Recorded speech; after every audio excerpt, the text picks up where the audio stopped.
Olá, pessoal, sejam bem-vindos ao Momentos que Importam, o podcast da LinkMax. Eu sou Andréa Pedrosa, estou aqui com o Álvaro Anjos. Hoje a gente vai falar de importação de máquinas e equipamentos, né? A LinkMax é uma empresa especializada em máquinas e equipamentos. A gente faz bastante, desde o início da nossa fundação, esses produtos. E ele tem algumas particularidades que eu acho que vale muito a gente compartilhar com vocês, né? Sempre com o nosso foco de otimizar as operações dos nossos clientes, de trazer uma redução de custo ou de trazer um processo com menos risco para as operações de importação e exportação. Então, esse é o foco que a gente faz dentro do nosso time, né? E, Álvaro, vamos lá, né? Começar a falar de importação de máquinas e equipamentos. É interessante porque tem desde aquelas máquinas pequenininhas, que são máquinas que os nossos clientes importam para revender, mas também tem aqueles projetos que são vários containers, uma máquina para aumentar uma fábrica. Então, o que você diferenciaria as operações? Por que a gente trouxe esse tema, importação de máquinas e equipamentos? Legal. Esse é um assunto importante a gente discutir. Como você falou, tem máquina pequena e máquina grande. Vamos falar das máquinas grandes. Mas eu acho que é legal a gente dividir em dois pedaços. Uma coisa é logística, outra coisa é custo, é tributo, né? Então, vamos começar pela logística? Vamos lá. E você é especialista, hein? Trabalhou anos e anos. Então, como é que funciona a logística de você trazer um grande equipamento, né? Então, são cargas com altíssimo valor agregado, né? Então, qualquer erro, você compromete todo o resto da sua cadeia, né? Embarcou de forma inadequada, desembaraçou da forma inadequada no terminal, que não era o mais apropriado para esse tipo de mercadoria, você pode matar um projeto, né? Então, acho que o estudo, primeiro, é bem lá atrás, né? Como eu vou embarcar esse produto? Você falou uma grande máquina, vários e vários containers. Já participei de projetos que o cara ia trazer uma caldeira, uma usina, né? Então, a gente tem todo um procedimento aduaneiro, né? De você fazer o que a gente chama de DI única, né? Você faz um despacho único, né? E depois você atrela a essa declaração de importação vários embarques, né? Uma lógica bem interessante. Ao final de todos os embarques, você desembaraça o teu produto. O que é importante, eu não sei se as pessoas sabem o que é uma DI única, né? Imagina que você tem uma máquina, só que ela tem 100 containers, 8, 10 origens, porque cada pedaço é fabricado num país. Então, para resolver essa questão logística é que vem a DI única, a princípio, né? Tem outras... É isso? Desculpa, a lógica é exatamente essa, né? 100 containers, não consigo embarcar de uma vez só. Não. Como é que eu faço esse desembaraço? Às vezes nem está pronto tudo, né? Exatamente. Então, você consegue ir trazendo o produto em lotes e fazendo o seu desembaraço, né? Então, essa é a lógica. Existem cargas que você consegue colocar em container. Tem mercadoria que não vem no container, que a gente chama de breakbook, né? Então, esse estudo é extremamente importante. O breakbook, a carga vem no porão, né, do navio. Então, você tem que ter todo um tratamento especial no carregamento e no descarregamento. Então, você tem que conversar com o terminal que vai receber, verificar as condições adequadas, né, de transporte interno. Como a gente falou aqui, nós estamos falando só de logística, né? Container, breakbook, a lógica do transporte. Você que trabalhou com transporte, o que você via mais de problema lá, André? Acho que eu via no exterior, essa questão de eu ter várias, e muitas empresas falavam assim, eu tenho que consolidar todos os meus, vou pegar um exemplo de Europa, eu tenho que consolidar tudo no Porto X, mesmo os produtos que são França, Itália, Alemanha, e eles tentavam fazer uma consolidação. E que com essa opção de DI única não é necessário, não é obrigatório, né? Eu acho que tem muito pensamento na operação no exterior e também tem o pensamento na operação aqui, né? Então, quando o produto chega aqui, apesar de a gente lidar muito mais com importação, né? Quando a gente vai olhar o projeto de importação de máquina, a gente tem que ver onde que vai ser montada a fábrica, né? Se você vai usar 100% terrestre, vai usar ferroviário, vai usar cabotagem. Muitos projetos a gente consegue usar cabotagem. Então, o processo ele tem que nascer muito lá antes, né? Porque não adianta tomar essas decisões muito em cima da hora, né? Concordo plenamente, já que a logística e dentro da lógica toda do desembaraço, faz parte do nosso trabalho orientar sobre aonde a gente vai desembaraçar, né? Então, o cliente sempre pergunta, vamos desembaraçar isso na zona portuária? Vamos remover isso para um armazém alfandegado, né? Boa parte dos casos a gente vai para o armazém alfandegado. Alguns prazos mais dilatados de armazenagem, uma negociação um pouco melhor, né? Então, normalmente é essa a lógica. Mas tem que tomar cuidado também com o próprio terminal de zona secundária que você escolher, né? Tem uma gama deles, cada um especializado num tipo de material. Então, faz parte também do nosso trabalho. Olhar o transporte internacional, olhar o melhor local para você desembaraçar. E como você falou, a logística de transporte interno. Imagina que seja um caminhão, uma carga, um excedente de peso, de dimensões, transporte especial. Não é brincadeira. É muito dinheiro envolvido. Mas é uma delícia. Eu adoro. Principalmente os que dão mais trabalhinho, assim, né? Que você tem que pensar num desenho interessante. Eu já fiz projeto com cabotagem, foi a primeira, eu adorei, eu achei muito interessante. E o que é cabotagem? Tem gente que pode ser que não saiba. Eu vou falar com a minha linguagem. Sim. Cabotagem é o transporte marítimo nos rios, né? Não é no mar. Dentro do Brasil, Dentro do Brasil. É uma operação nacional, né? E que está começando, a gente está começando a ouvir mais, né? Antigamente era menos divulgado, né? Você falou de cabotagem, né? Que é o transporte marítimo dentro do Brasil, mas interessante também te falar dentro da logística, que também a gente pode explorar o transporte ferroviário dentro do Brasil, né? Pode. Existe uma linha importante que traz carga do Centro-Oeste para Santos, né? Então, já conduzi alguns projetos importantes, né, por via férrea no Brasil. Parece brincadeira, né? Pessoal, pô, tem trem aí? É muito pouco ainda, É muito né? pouco. É muito pouco. É muito antigo e muito pouco. Poderia ser mais moderno, que ia ser muito interessante, né? E quando a gente olha para a gente já falou um pouquinho, né? Mas a gente dividiu em logística e custos. E olhando para os custos, né? O que é importante? Vamos lá. Vamos falar de dinheiro. Vou trazer um produto com alto valor agregado. No Brasil, a gente sabe que... Vamos falar primeiro de imposto. A gente tem 5 impostos importantes. O II, Imposto de Importação, IPI, PIS, COFINS e o ICMS. Vamos falar um pouquinho do II, Imposto de Importação, né? Como é que a gente reduz o Imposto de Importação? Porque ele é custo, né? Ele é custo para qualquer um. Bem observado. É um imposto que não dá direito a crédito, né? Então, não é um imposto que você compensa. Como é que você reduz o imposto de importação? Normalmente, para máquinas e equipamentos, o governo concede, né, alguns benefícios para o imposto de importação, principalmente quando as máquinas não têm similar no Brasil, né? Então, nós estamos falando de um processo de ex-tarifário, né? Então, se você percebe que o seu produto não tem similar no Brasil, você pode pleitear para o governo uma redução do imposto de importação, né? Só que tem alguns detalhes importantes hoje, né? O governo está de olho nessa operação, André, o que você acha? Teve uma alteração grande, né? E essa alteração ainda, na minha opinião, ela não está muito clara, né? Ela está muito clara no pleito, mas ela não está clara no desembaraço. Então, quando a gente olha para você pleitear um ex-tarifário hoje, você precisa ser usuário final, né? Porque você vai ter que apresentar todo o plano de investimento daquela fábrica ou daquele, o que aquele equipamento vai trazer de melhorias e o que ele vai, quanto que você vai investir para que o governo não te dê esse benefício de não ter o pagamento do imposto de importação ou de ter um pagamento menor, né, do imposto de importação.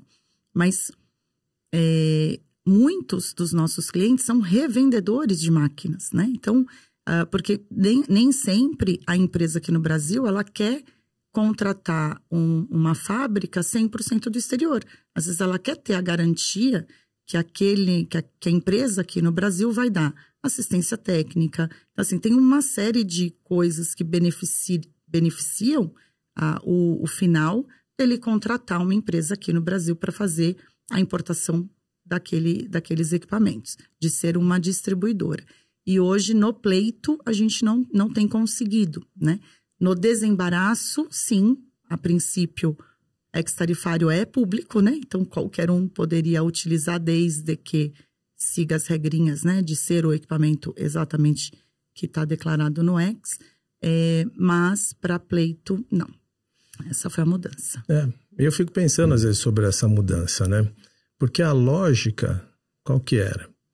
Uma vez que o produto não tem similar no Brasil, e é um produto útil para a indústria, então o governo beneficiava, ok, eu permito que você importe o produto, te dou um benefício, você vai gerar empregos, né? O que você vai fazer? Qual é o seu plano de ação com isso, né?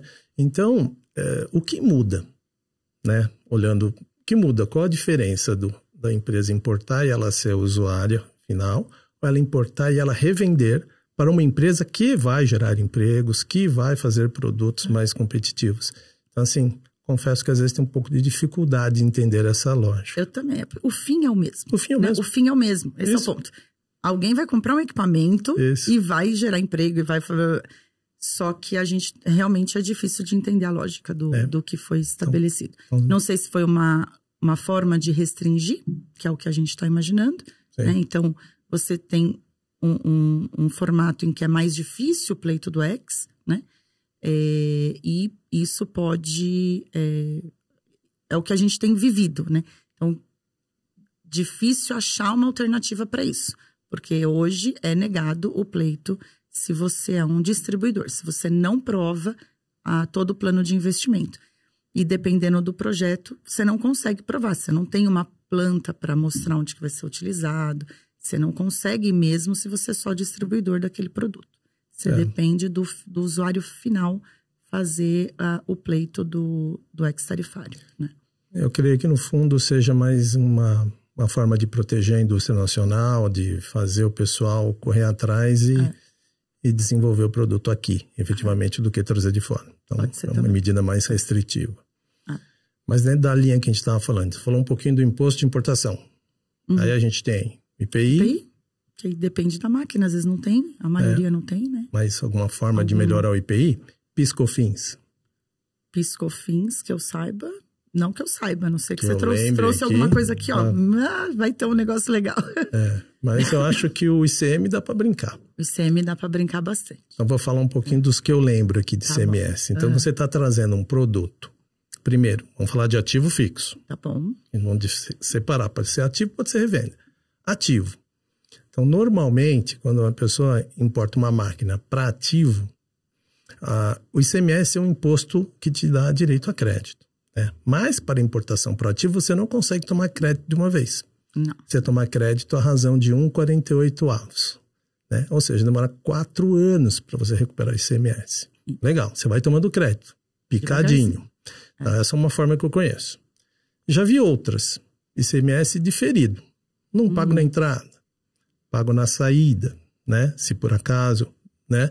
Saída do mesmo produto, é que nós estamos falando de ativo, então não vai sair o mesmo produto. Não. Então é 1,48 mesmo. E você tem a base reduzida, né? Então alguns produtos têm base reduzida de ICMS, que também é uma coisa que tem que ficar atento, que às vezes o cliente não sabe, né? O importador não tem esse conhecimento, e a base reduzida vai melhorar muito o fluxo de caixa dele. Vi também já determinados descontos com relação ao ICMS. Uma parte é efetivamente diferida e você paga 70%, 80%. Então, já vi isso também nas questões do ICMS. É que aí vai depender muito do estado, né? Do estado, do projeto e de quanto e o que se pode fazer dentro daquele estado para aquele projeto. Agora, uma outra forma mais simples, às vezes, de se usar é fazendo operação de encomenda. Então, assim, se você está num estado que não te beneficia, que você vai ter uma cadeia de ICMS no máximo, não tem redução, você pode avaliar uma operação de encomenda. Aí você melhora o fluxo de caixa, né, de imediato, e você consegue, às vezes, utilizar outro estado com um benefício, né? Mas como é que funciona isso? Depende onde está o muito, benefício? é que aí vai depender muito da onde tem que olhar o projeto, né? Mas se você fizer importação, por exemplo, por Santa Catarina, dependendo do projeto, você consegue ter uma redução. Então, ou conta e ordem ou encomenda. Conta e ordem é o que a gente acaba indicando mais. Se o produto é 12, você vai ter uma redução do ICMS. Se o produto é 4, você vai ter outra redução, né? E para quem importa para ativo, ele vai ter o DIFAL. E aí esse todo que ele pagou é que ele vai tomar o crédito em 1,48. Mas o pagamento em si, dependendo da empresa que eles estão trabalhando, não é 100% do ICMS pago. Porque se você conseguiu ter um benefício, normalmente esse benefício pode ser repassado para o cliente. Aí vai mas tudo tem que analisar, não dá para fazer uma receita de bolo, olha, vai ser assim, né? Sim. Mas é bem possível conseguir algum benefício também no ICMS quando a gente olha para importação de máquinas e equipamentos para ativo, né? Quando você olha para revenda, aí é mais fácil, porque aí acaba entrando no processo mais comum do ICMS, né? Legal. Sabe uma coisa que me ocorreu aqui? Vamos dar um passo atrás. Claro. Dentro da logística, né, tributária, dinheiro, a correta classificação fiscal do teu produto, principalmente para máquinas e equipamento. Porque a classificação fiscal é que vai determinar os 5 impostos que a gente acabou de falar. Né? Então, se você errar a mão na classificação fiscal, você errou a mão nos seus impostos que você vai pagar. Né? Sem dizer que se você errar a classificação fiscal, né, a Receita Federal apurar essa incorreção, tem multa para pagar, né? E as multas são pesadas, são muito pesadas. Então, assim, o que a gente às vezes recomenda, né? Muita gente recomenda é você consultar empresas especializadas, empresas até de engenharia, nós temos vínculo com algumas delas, que fazem laudos, né? Que estudam o produto para justificar aquela ICMS que você quer trazer, porque senão você efetivamente inviabiliza um projeto. É verdade. E se você vai pleitear o X, isso está lá no meio, né? Agora, se você não vai pleitear o X, acaba sendo um ponto importante para quem não fez o pleito, né? Porque o pleito você tem que apresentar o laudo. Então, já inicia mais correto, né? Sim. Um projeto desse. Muito bem lembrado. E a parte financeira. Financeira. Também, a gente ia falar. É mesmo. Como falando de máquinas, grandes valores, acho que é importante também você, como importador, buscar linhas de crédito. Para isso, o governo oferece. Né? Então, o mais famoso é o FINIMP. Né? Você vai até uma instituição e consegue dinheiro com um valor, um juros muito atrativo. Né? Então, é importante você estar de olho nessas linhas de crédito, consultar os bancos, né? Porque pode ser muito saudável para a tua operação. E eu lembrei também que muita empresa faz hedge, né? Sim. Por conta dos valores. Então, assim, é uma coisa, principalmente quando a gente fala de ativo, né? Quando a gente vai para a distribuição, aí cada um tem uma estratégia com relação ao dólar, porque acaba tendo o custo médio do produto. Então, você tem um outro desenho. Mas para projetos de importação própria, é importante também pensar no hedge, se não precisar do financiamento, né? Olha a quantidade de informação que a gente falou para fazer. Bastante. 5 impostos, toda a parte logística, né? Toda a parte de financiamento. Então, ou seja, comércio exterior demanda uma quantidade muito grande de análises, né? A gente não pode deixar escapar detalhes. Os detalhes fazem a diferença. O detalhe no comércio exterior faz toda a diferença. Hoje muito você rediar uma operação, então às vezes você dorme mais tranquilo. Rediei. E para quem não entende o que é isso, rediar é você travar a taxa de câmbio. Né? Então você contrata o câmbio, travou. Você fala, é isso que eu vou gastar. Não olha para trás e ponto. Não fico sujeito a intempéries, né? Isso. Vamos ver o que vai acontecer. Acho que é interessante. Quando a gente olha para falar um pouquinho agora dos produtos que são importados para distribuir, né? Porque apesar do ex-tarifário vir no pleito com essa modificação, não é proibido importar e distribuir um produto, seja ele qual for, né? Máquinas, equipamentos, inclusive. O que você enxerga de positivo, assim? O que a gente pode orientar as pessoas que estão nos ouvindo para fazer essas importações? De máquinas para revenda. Eu acho que a lógica do comércio exterior ela é a mesma. Eu costumo pensar assim. Então, acho que eu tenho que ter cuidado com absolutamente todos os detalhes. Pode ser, lógico, por uma máquina de altíssimo valor agregado, quintuplica a atenção. Mas, de uma forma geral, tudo isso é importante. Mesmo as máquinas menores, com menores valores, as margens são muito curtas, né? Então, qualquer vacilo, você inviabiliza uma operação, mesmo pequena. Dentro do projeto logístico, você vai trazer uma máquina pequena, você pode colocar num container compartilhado, né? Falando da logística, né? Em vez de trazer um container só seu. Mas só que quem vai responder isso é a planilha em Excel. A gente vai fazer o comparativo. Você traz um container só seu, você traz um container compartilhado. Dependendo da logística, você pode pensar em fazer um entreposto aduaneiro, dependendo da lógica que você tem. Você traz um volume maior para o Brasil, economiza no frete, coloca num armazém e vai desembaraçando parcialmente. Isso que chama entreposto aduaneiro.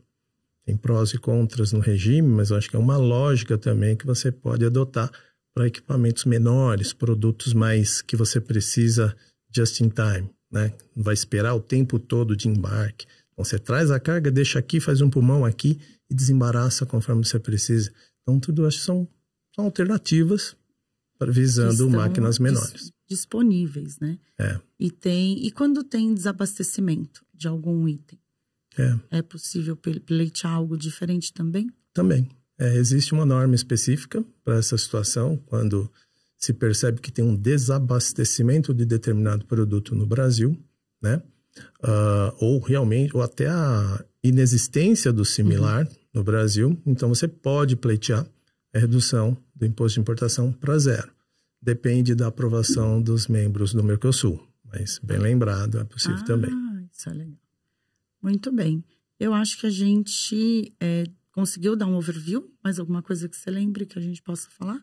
Deu um overview muito legal. Importação, a gente sabe que o Brasil não é um produtor, né, não é um grande produtor de tecnologia ainda, né? A ideia é trazer essas máquinas até para ter esse conhecimento e conseguir desenvolver a tecnologia aqui no Brasil, mas é possível fazer essas importações de uma forma um pouco mais pensada no custo e na logística para que realmente não afete, que as margens não...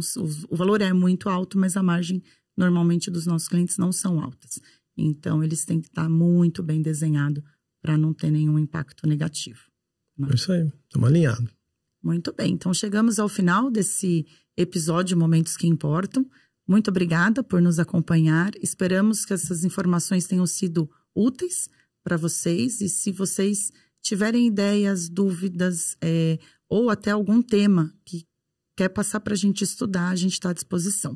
Tá? Se gostou do episódio, curte a gente nas redes sociais, LinkedIn, Instagram. E muito obrigada. Muito obrigada, Álvaro. Obrigado.